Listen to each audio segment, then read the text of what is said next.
Nous débutons avec le site presseafrique.com Sénégal. Guy Marius Sagna s'oppose à l'interdiction d'une manifestation de soutien à la RDC. Le député sénégalais Guy Marius Sagna, membre de la mouvance présidentielle, a pris position contre l'interdiction d'une manifestation de soutien à la République démocratique du Congo. Dans une publication sur sa page Facebook, il a affirmé que le préfet de Dakar ne doit pas interdire une manifestation en soutien à la RDC contre l'agression rwando-impérialiste sans donner plus de précision. Direction CNews.com, nouvelle nomination, gros chamboulement à la CDC, un transhumant parmi les nommés. Selon le journal Les Échos repris par CNews.com, d'importants changements ont été effectués au sein des filiales de la Caisse des dépôts et consignations. Ces décisions interviennent dans un contexte marqué par des accusations peu voilées sur la volonté présumée de Fadilou Keïta de présider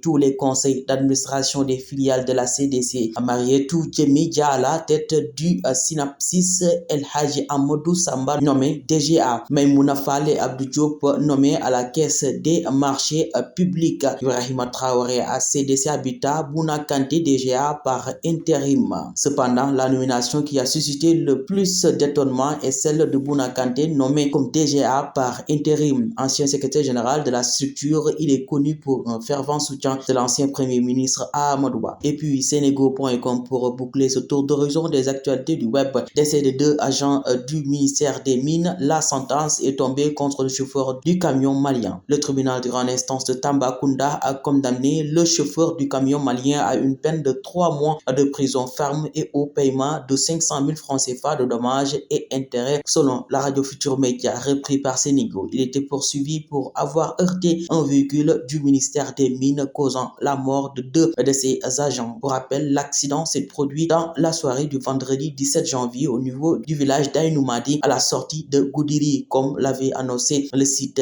Senego. Et c'était là les informations autour du web dans ces 19 heures.